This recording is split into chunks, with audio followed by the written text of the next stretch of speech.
देगी। मैं चार पंक्तियों के माध्यम से आप लोगों तक बात पहुंचाने की कोशिश करता हूं। देखिए, पिछले दिनों मैं एक अस्पताल में एडमिट हो गया, तो जैसे ही अस्पताल में एडमिट हुआ, एक नर्स जो है वो रोज मुझको ट्रीटमेंट कराने के लिए आती थी। तो मैं 2 दिन 4 दिन 8 दिन 10 दिन 15 दिन तक के देखता रहा।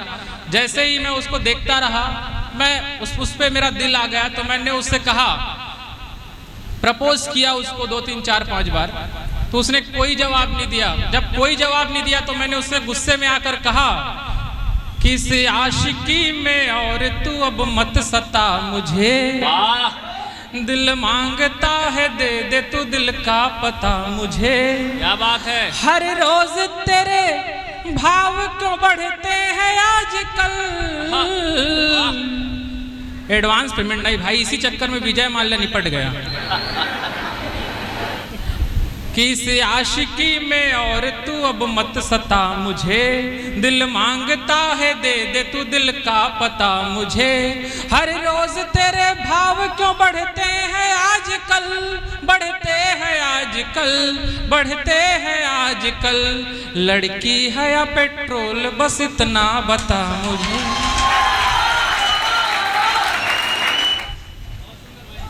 तो भाई साहब, उस लड़की ने जवाब दिया, जवाब ठीक ठाक लगे तो बताना। उसने कहा कि अब दूध पे दही पे घी पे भीजिए सिटी, लग तो गया है गम खुशी पे भीजिए सिटी।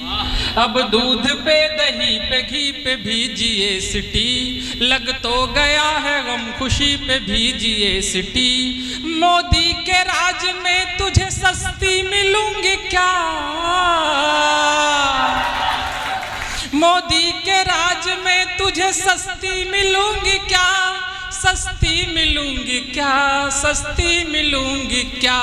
अब तो लगेगा आशिकी पे भीजिए सिटी। इस प्रकार की स्थिति। अच्छा भाई साहब, मैं तो छत्तीसगढ़िया कवि और ऊपर से कवि आदमी, मैंने उसको जवाब दिया। जो जवाब उसको दिया वो जवाब ठीक ठाक लगे तो आप लोग बताना। आप अपने पुरुष होने पर और मुझे मेरे महापुरुष होने के भ्रम पर तालियां बजाना और इस बात पर मुहर लगाना कि मैंने उसको जवाब दिया कि नजर में है खराबी तो किसी चेकअप का क्या मतलब। मोहब्बत है तुम्हें हमसे तो फिर ब्रेकअप का क्या मतलब। क्या बात है। चौथी पंक्ति पर उछलना और बताना। नजर में है खराबी तो किसी चेकअप का क्या मतलब। मोहब्बत है तुम्हें हमसे तो फिर ब्रेकअप का क्या मतलब।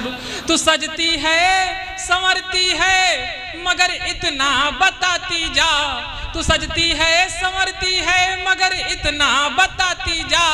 जो हम लड़के न देखे तो तेरे मेकअप का क्या। वाह भैया, बहुत बढ़िया। वाह वाह वाह। जो हम लड़के न देखे तो तेरे मेकअप का क्या मतलब। क्या ज्ञान बांट रहे हो। ज्ञान महाविद्यालय में आया हूँ भैया। ज्ञान महाविद्यालय में मैं ज्ञान की कोई बात नहीं करूंगा। अच्छा, ये जो सीटी बजा रहा है ये बजा कहाँ से रहा, मेरी समझ में नहीं आ रही है। कौन सी दिशा की सीटी है, भगवान कसम। ऐसा लग रहा है जैसे कि ये लोकसभा की कार्रवाई के दौरान पैदा हुआ व्यक्ति है। सुना भैया, लोकसभा की आप बात करेंगे तो वो सीटी के साथ साथ आंख मारना भी शुरू कर देगा। मेरे सामने मेरे कैमरामैन भैया खड़े हैं, मैं आपकी उपस्थिति को प्रणाम करता हूं। सवेरे से साथ घूम रहे हैं। अच्छा, ये कैमरामैन लोगों की स्थिति भी अजब गजब की होती है भाई साहब, आपको बता दूं। हाँ, कसम से बता रहा हूं कि शादी सगाई के लिए सब वारते हैं ये, कि शादी सगाई के लिए सब वारते हैं ये।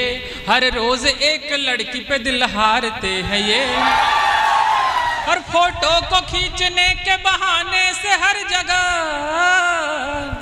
आंखें बदल बदल के लाइन मारते हैं। अच्छा, हमारे बड़े भैया बहुत शानदार आपने माइक सेट किया है। माई के लाल को प्रणाम करता हूँ। मैं जानता हूँ आपकी स्थिति भी कुछ इसी प्रकार की है। हमारे माइक वाले भैया हैं, उनकी स्थिति क्या है सुने। उनकी स्थिति ऐसी है कि दुख में भी रोज खुशियों की महफिल सजा रहे, अपना नहीं तो गैरों का ही घर बसा रहे। और जब से बजाई प्रेमिका ने बैंड साइन है,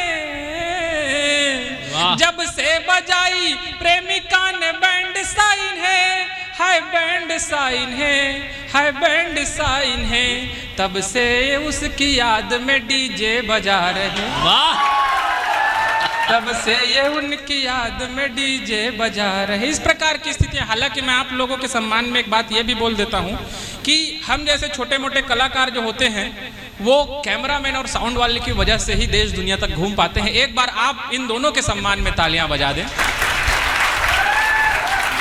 इस प्रकार की स्थितियां हैं। अच्छा, शिक्षक दिवस के पावन अवसर पर यह कार्यक्रम आयोजित किया गया है। मैं ज्ञान महाविद्यालय परिवार को और सारथी परिवार को सादर साधुवाद देता हूं। और मैं देखिए आप लोगों के बीच कोई ज्ञान की बातें नहीं करूंगा, क्योंकि ज्ञान की बात करने के लिए मुझे पेमेंट किया ही नहीं गया है। नहीं, सच मैं आपको बता रहा हूं। देखिए, शिक्षक दिवस के अवसर पर यह कार्यक्रम आयोजित किया गया है। मैं तमाम शिक्षकों के नाम पता नहीं कौन कवि है, उनकी दो पंक्तियां रखता हूं कि शी से शिष्टाचारी बनकर क्ष से क्षमावान है। वाह। शिक्षक कौन होते हैं भैया? इसको एज इट इज रहने दो, थोड़ा सा इको दे दिए रहो, है ना। कि शी से शिष्टाचारी बनकर क्ष से क्षमावान है और क से कर्तव्यनिष्ठ होकर शिक्षक कहलाता महान। वाह वाह। एक बार आप सभी अपने शिक्षकों के नाम तालियां बजा दें। अरे यार, इससे ज्यादा तुम मेरी होने वाली लुगाई मुझे कूट लेती है। कूटना है तो थोड़ा ढंग से कूट के बजाओ यार। हालांकि सर मैं आपको बता दूं, आजकल शिक्षक होना भी, टीचर होना भी कोई मामूली बात नहीं है। बहुत टेंशन का विषय है। पहले मैं भी टीचर हुआ करता था, तो एक दिन कक्षा 6वीं में गया।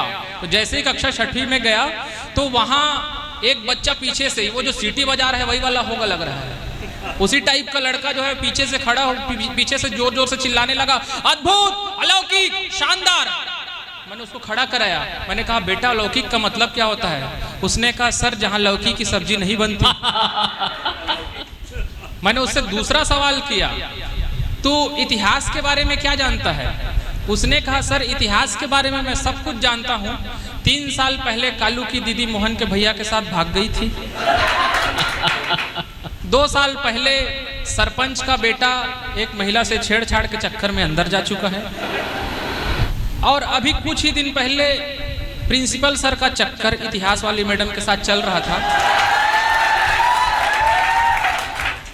ये छत्तीसगढ़ की बात हो रही है, ज्यादा खुश मत हो। कुछ ही दिन पहले इतिहास वाली मैडम का चक्कर प्रिंसिपल सर से चल रहा था। इस चक्कर में उनका ट्रांसफर हो गया और उस चक्कर में आप यहाँ आए हैं। इस प्रकार की स्थितियां। आजकल बच्चे नहीं सीधे बाप पैदा हो रहे हैं सर। टीचर बनना और शिक्षक बनना आज के डेट में कोई आसान काम है ही नहीं। मैंने एक दिन अपने भतीजे से कहा कि बेटा इस बार एग्जाम में तुम्हारे 95% मार्क्स आने चाहिए। उसने कहा, चाचा आप टेंशन मत लो, इस बार एग्जाम में मेरे 100% मार्क्स आएंगे। मैंने कहा, बाप से मजाक करता है बे? उसने कहा, शुरू किसने की थी? आजकल बच्चे नहीं सीधे बाप पैदा हो रहे हैं। टीचर बनना कोई आसान काम नहीं है। अभी पिछले दिनों की बात है, भैया के घर में बैठा हुआ था भोपाल में, कार्यक्रम से लौटे उसके बाद बैठे हुए थे। भैया ने मुझसे एक सवाल पूछा कि हीरा एक बात बता यार, ये प्यार शादी के पहले करनी चाहिए, शादी के बाद करनी चाहिए? तो पीछे से इनका 4 साल का बेटा बोला, पापा शादी प्यार आप शादी के पहले करो या शादी के बाद करो, दोनों सही है, बस मम्मी को पता नहीं लगना चाहिए। बताओ भला, आजकल बच्चे नहीं सीधे बाप पैदा हो रहे हैं। आजकल टीचर बनना ही बहुत मुश्किल हो गया। हाँ भैया, नहीं इस प्रकार की स्थितियां हैं। मेरा भतीजा जो है वो स्कूल टेस्ट में फेल हो गया। वो रिपोर्ट कार्ड लेकर के घर आया, अपने पापा को दिखाया। उसके पापा बोले कि इस बार एग्जाम में तू फेल हो गया है, आज के बाद तू मुझे बाप मत बोलना। तो मेरा भतीजा जो है कितना होशियार है समझिए। उसने कहा कि पापा मैं स्कूल टेस्ट में फेल हुआ हूँ, DNA टेस्ट में नहीं। बताओ भला, इस प्रकार की स्थितियां। तालियां आप लोगों की कमजोर है, एक बार बजाएं। मैं आपको और सुनाता हूं।